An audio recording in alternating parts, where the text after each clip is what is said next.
Hello, everybody. Welcome back to Eye Opener Society, and welcome back to our little behind the scenes episode. It is Thursday, and Lizzie and I just completed our sermon, which I think went really good. I was really in the presence of Lizzie this time around. Sometimes when we talk, things happen. It goes across cosmic universes, comes in through all the electric and all of the I don't know, it came through so wonderfully and beautifully. But what's amazing when I talk about all this, I myself, since our last sermon last Thursday, I actually removed all the social media apps from my phone just to stay away from a little while because I had a lot of concentrating to do. So wanted to do a little behind the scenes talk, just Lizzie and I, where she's going to ask me some stuff I know, and I'm kind of excited to answer them all. How you doing, Lizzie? So I'm doing good. How are you doing? Feeling refreshed? I'm definitely feeling refreshed. I certainly am. Awesome. I was actually my first question I wanted to ask you was so you talk about how you're not addicted to the phone, but it's easy to just kind of make it a habit, right? Like when you're bored. But when you found yourself going for your phone and then you redirected yourself, what is it you found yourself doing most of the time? Reclaiming my time. That's the biggest purpose of this because I found it's not so much the addiction of the apps, of the social media, or anything like that. I found it to be more of a parasite. It's latched onto you. It's just there in the background. It's feeding off of you. Um, it really, and surprisingly, it took me one day and I was completely over it. And like today, I reloaded the apps and I got on and I was like sick of it already. I was like, oh, there's nothing good on here except for your content, Kelly's content, people that we know.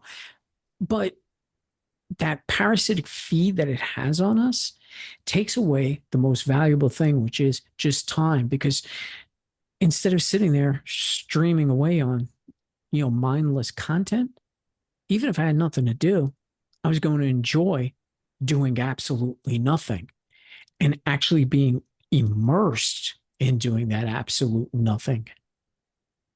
Okay. So instead of finding that you had like a specific activity, like going for a walk or reading a book or something, you found you just brought like awareness to how much of your energy you were just like kind of giving away, right? And so reclaiming that, you're just kind of having fun doing whatever you feel like, but nothing like super specific. I think that that's pretty cool. That's a good awareness. I think sometimes I feel like I give my energy away because I'm just like mindlessly scrolling on things that frustrate me. But then other times it's like all this like beautiful, cool information. And I think, so it kind of I go back and forth with it all the time. Yeah, it it was beautiful because it's so much like, yeah, there were things I wanted to do. Like I really changed nothing in my life. Yeah, I did go out like the very first day of that weekend. I went out for one of my hikes and I started a new hobby with this rock hounding, or at least I'm dipping my toes in it. So I was able to immerse myself fully into that. And instead of having all the pictures and, oh, here I am, and, putting on, it left me to enjoy what I was doing in that moment. I could put all the fun pictures up, I could put all the fun posts up, but it doesn't have to be right then and there. Like we're trained in our minds to think we need to do it all right now. And that's the farthest thing from the truth. And like I said, too, it really, the simplest little things, like just sitting down in my chair when I was smoking my cigar. That's it. I didn't have to worry about always flipping on my phone and looking at something. And then all of a sudden you get immersed in that. I was enjoying each moment. So it did. It refreshed me a lot. So brought back some mindfulness even for the mindful preacher, right? Hmm. I think we Yeah. can all be more mindful. It's hard to be mindful in every moment, every day, for always and everything. You know what I mean? It's always going to kind of come in and out. I love it when you kind of get a moment to just like embrace it a little bit more. With that, did you find that like your sleep or meditation changed at all? Yeah. Like, did you get deeper into it or anything? Yeah, absolutely. I mean, my sleep was never interrupted. I could sleep through nuclear war, but the meditations do come through probably stronger. Like I interweave a lot of thoughts, which turn into like this little semi-reality when I'm in the meditation. And when I come out of it, I'm like, wow, that was really good. And I could turn it into ideas that can actually be applied in real life. So yeah, it does. It just strengthens everything because again, you don't have that parasite. And when I meditate, I usually just turn off the phone, put it away anyhow. So, but just now that I've had this chance to sit in every moment, it just allowed my mind to be my own again instead of everybody else's content and thoughts going through it. So our key thing we're learning, I say we because I'm taking advice from this, is mindful immersion in stuff, right? Yeah. And the algorithm is so easy to just accidentally start scrolling on something random because you stay for one second too long on a video. Now you got a bunch of like angry people yelling about sexism or something. It's hard not to listen sometimes, you know? Well, yeah, I So think mindful immersion, that's a good way to add to it. Being mindful, I think is such good advice, but it's hard when your brain goes. You know, I've talked about this a lot where my brain just goes all the time. And so when I'm being mindful, it doesn't stop thoughts, right? And my mhm. awareness can come into the mindfulness, but there's still like a lot of stuff going. But when you're actually like immersed in something, like I told you I wasn't going to listen to your sermon until right after we were done recording because I wanted to like sit in my vibe and see if I did better.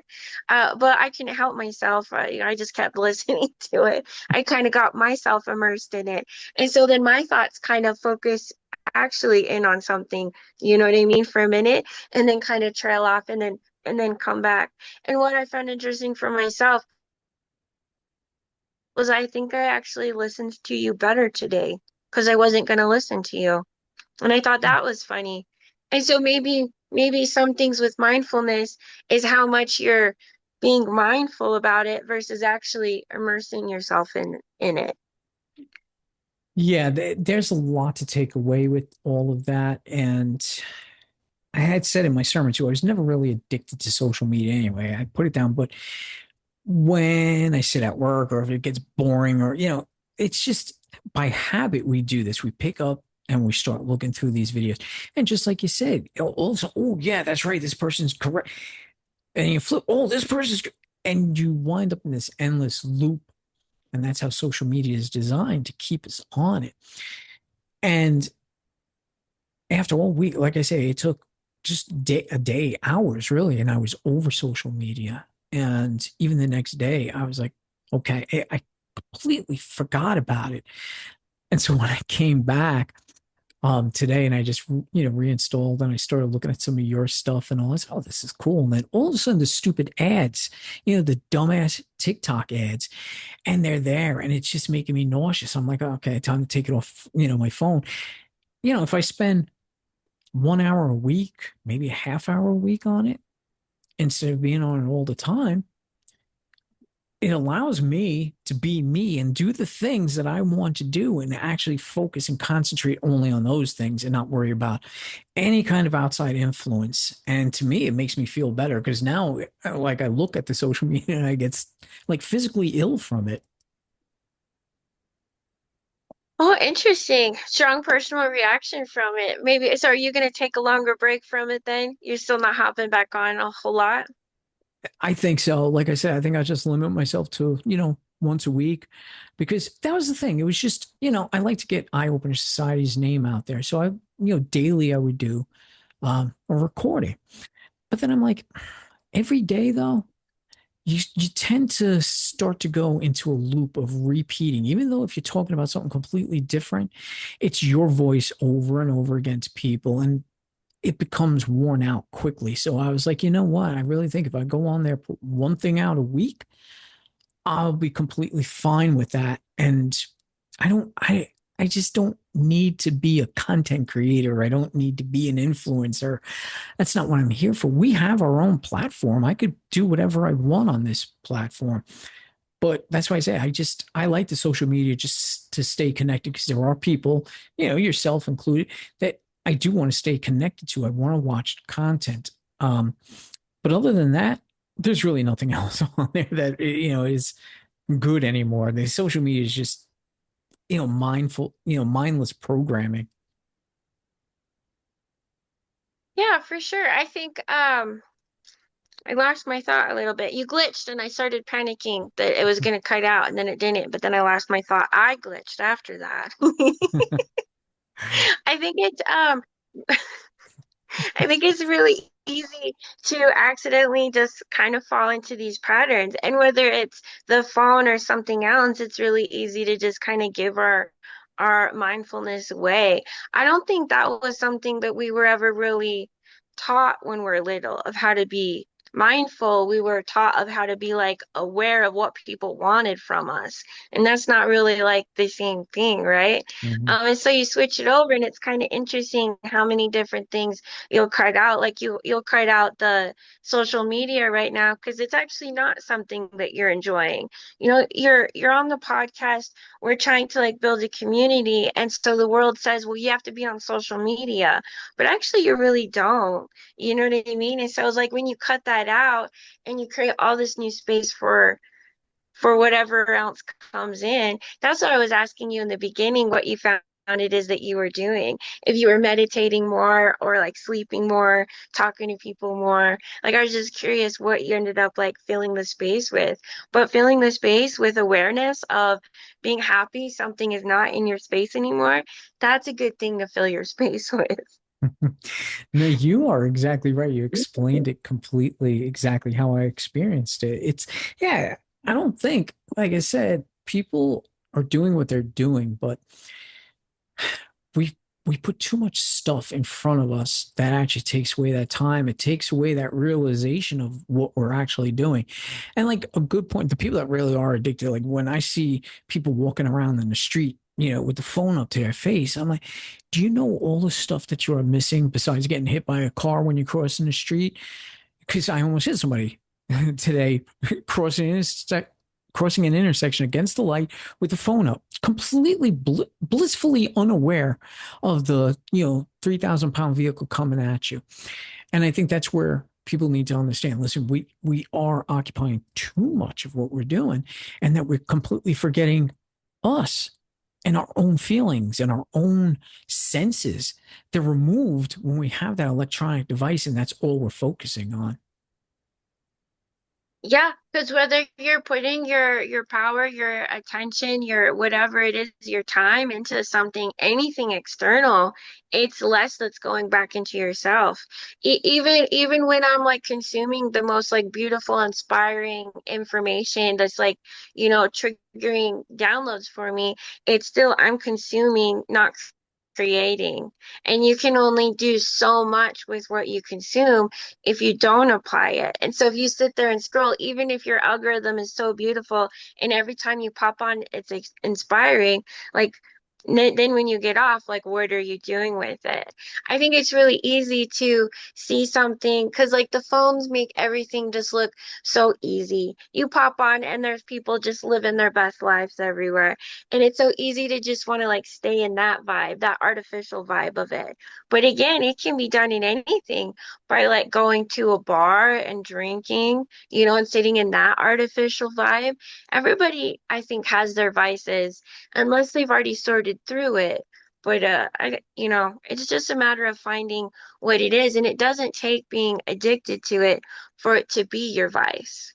I quit coffee recently really easily, but it was still like kind of a vice for me.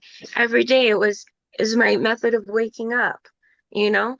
But I quit it and it was just fine. It's not like I went through withdrawals or I was terribly upset about it, but it still took some power back for myself because now my morning is starting how I want it, not focused around the drinking of my coffee. That's interesting. Yeah, because that makes complete sense. You are no longer being controlled by a certain thing.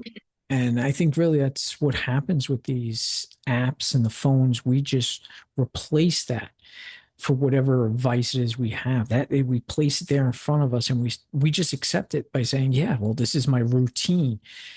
Break routine. Try something new." And I think you start to see things more about yourself, because I certainly did. And it was just like, normally I'll have my phone, and when I have thoughts for either this show or for the sermon, I'll do a quick voice recording so I don't forget the thought. But now I start picking up pen and paper instead, more of what you do. And I just start jotting things down. And it feels more realistic. I remember it a lot more easier than having to go into my phone, pulling up that recording app, pulling up the thought. It comes naturally when you're actually using that pen and paper. It puts more of an energy into it, and it feels much more realistic than it would with a phone or a recording app.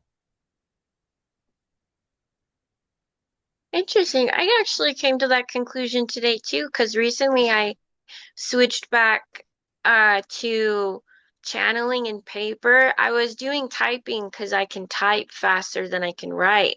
But recently I switched back to writing because it's easier to do um kind of like in just in my lifestyle at this moment, I guess.